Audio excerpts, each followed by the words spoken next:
Hi everyone, I'm excited to share my experiences about stock investing with you today. Over the past decade, my 20 stock portfolio has achieved a 360% return, beating the S&P 500's 263%.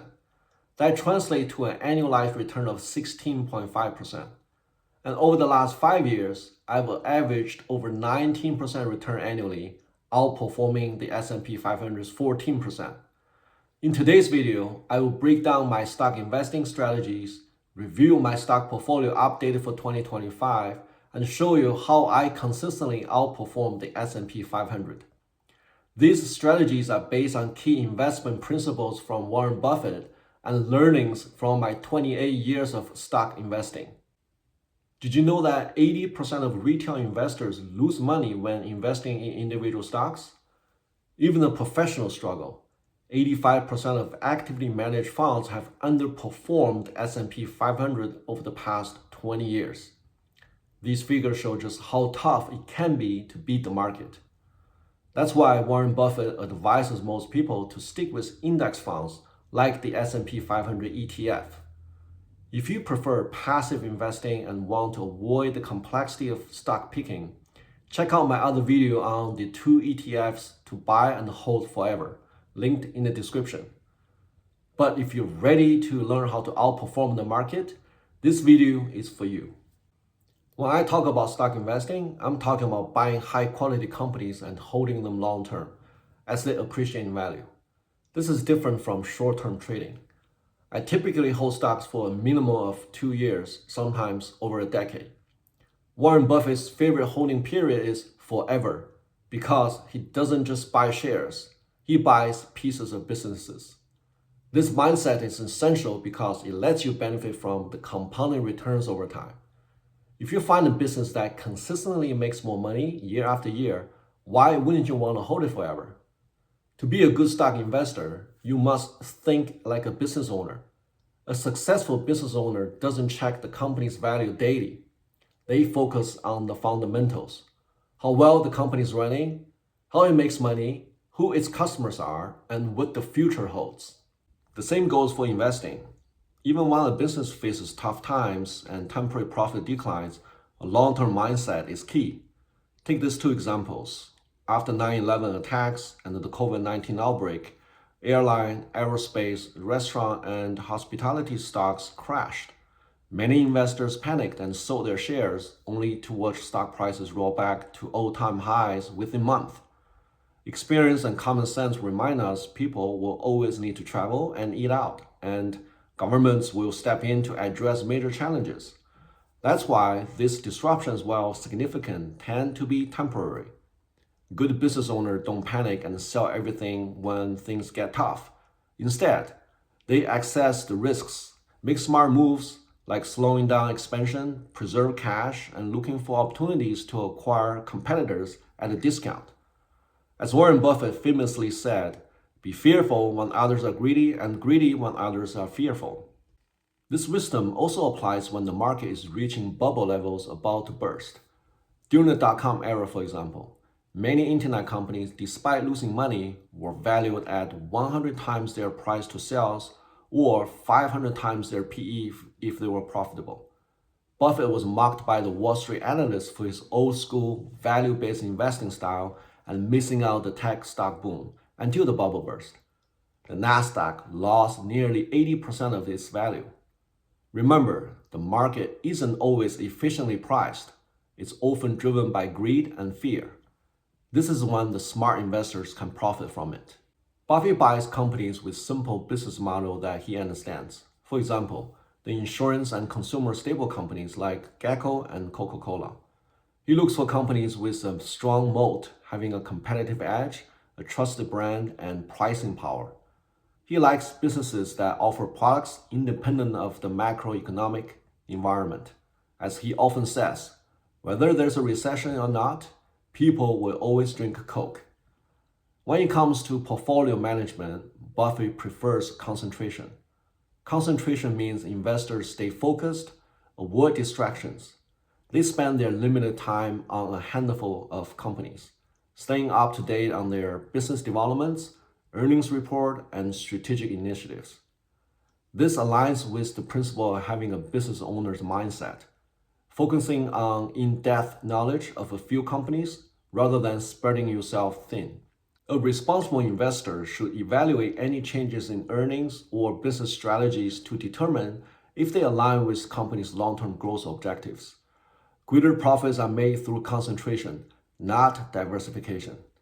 For instance, 80% of Warren Buffett's nearly $300 billion stock portfolio is concentrated in only 9 stocks. Now comes to the most important part of this video, the secret ingredients to beating the S&P 500. So please pay attention. I've developed 8 key criteria for selecting stocks into a core portfolio. Let me walk you through one by one. Number 1, part of the S&P 500. To beat the benchmark, you want to start with companies already in the index.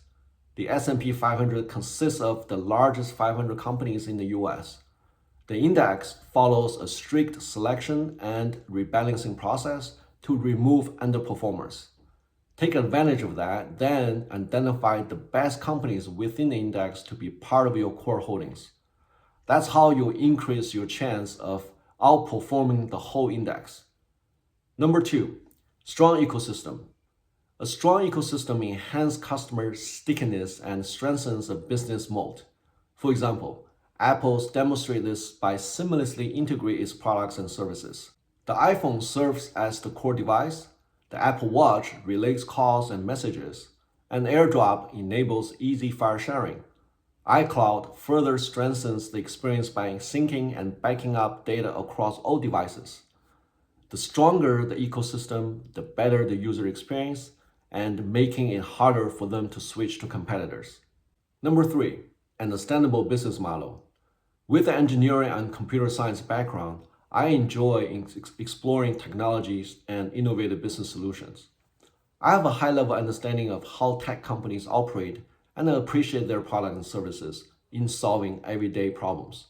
For instance, I value Amazon Prime's convenience as a consumer and have seen how Amazon Web Services supports businesses with mission-critical applications. I also understand their pricing models. However, I tend to avoid healthcare stocks due to my limited industrial knowledge, though that could be an area where your expertise can provide valuable investment insights. Number 4, consumer businesses. I love consumer businesses because they are the core of the US economy, making up almost 70% of the GDP. I only invest in companies that offer products and services I personally enjoy using and making my life easier. Products and services are essential to everyday living, including clothing, food, housing, transportation, and entertainment. When in doubt, I visit local stores like Walmart, Costco, and TJ Maxx just to see how busy they are.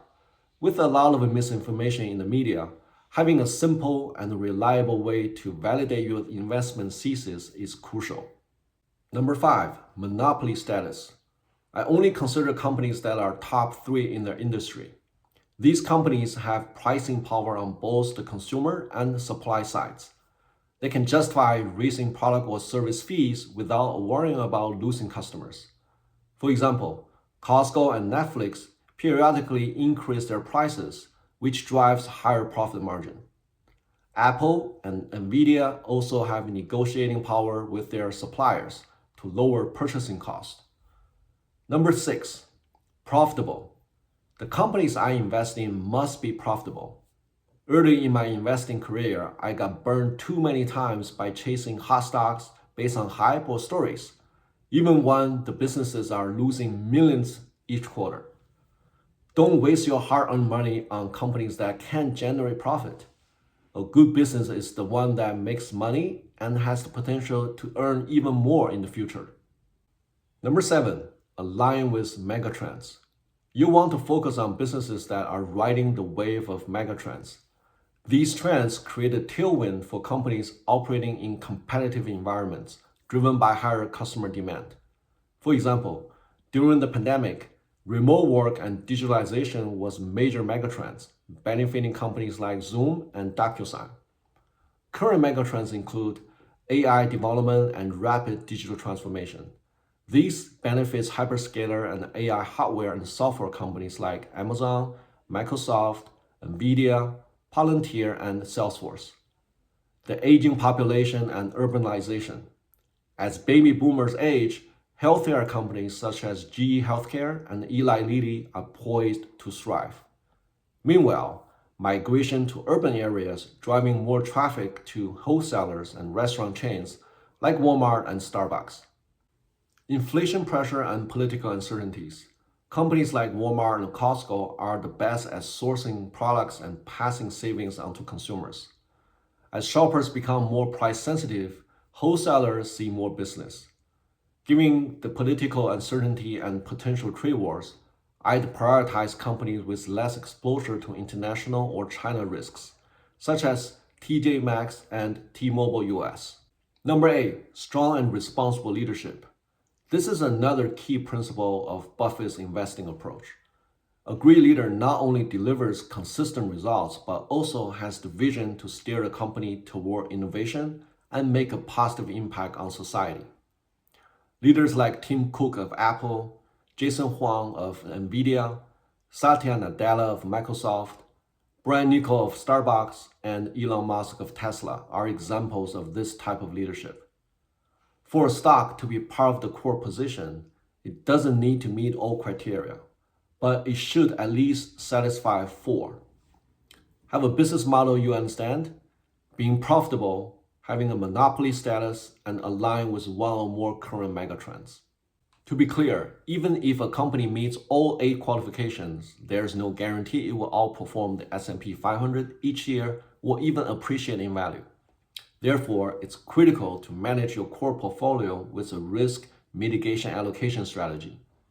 I never allocate more than 7% to a single stock and always keep at least 10% in cash or cash equivalents. Companies that were once leaders in their industries like Nokia, BlackBerry, and Kodak can be disrupted by newcomers if they fail to keep innovating.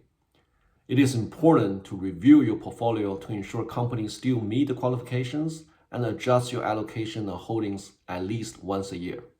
Here's a snapshot of my 2025 stock holdings, showing how each stock meets the 8 criteria and its respective allocation. Please subscribe to my channel for ongoing portfolio updates throughout the year. Now let me highlight a few key holdings and changes I made for the new year. Costco has become my top holding due to its strong brand and moat, recent ability to raise membership fees, and impressive membership renewal rate of over 90%, and its continued success in an inflationary environment. I continue to hold the mega cap tech companies, Amazon, Apple, and Microsoft, because their advancements in AI, digital transformation, and their strong and established ecosystems. I trimmed my holding in Tesla due to concerns over Elon's shift in focus toward politics and growing competition in the EV and humanoid robotic sectors from China. I'm holding the top 2 enterprise cybersecurity companies in the industry, Palo Alto Networks and CrowdStrike. They provide the best products to protect businesses from ever-increasing cyber threats and the new challenge posed by AI technology. I added Texas Roadhouse for its management's ability to offer high-quality meals at an affordable price, while also growing the business as demonstrated by increased traffic and higher average check amounts. I also added T-Mobile US, taking advantage of the price weakness prior to its last earnings report. Both of these companies are well positioned to hedge against geopolitical risks as they primarily operate in the US. I plan to increase my allocation to Starbucks, based on its turnaround plan and the new leadership of Brian Niccol, arguably the best CEO in the restaurant business, who is now steering the company. With the Fed holding rates steady, housing stocks have taken a big hit, down over 30% from their highs. I started building small positions in D.R. Horton and Toll Brothers late last year, positioning myself for lower rates eventually. Finally, I built a position in PDD after its cautious outlook during the earnings call 2 quarters ago. It's one of the largest e-commerce companies in China, alongside Alibaba and JD.com. with a historically low P around 11. The company is aggressively expanding internationally through the Temu brand. This is the only Chinese company I hold currently. But due to tariff risks, I capped the allocation below 5% while still gaining some exposure to the world's second largest economy when the recovery picks up speed.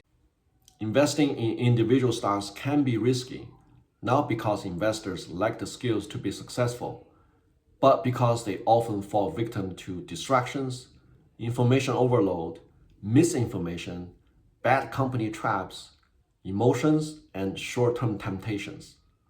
Simply follow my A-stock selection criteria, stay disciplined and avoid straying from them, resist the temptation of meme stocks, use common sense in tough times to assess risks and opportunities, keep a business owner's mindset, and adopt a long-term perspective. If you do that, I have no doubt your portfolio will not only beat the S&P 500 benchmark, but will continue to do so year after year. Happy investing!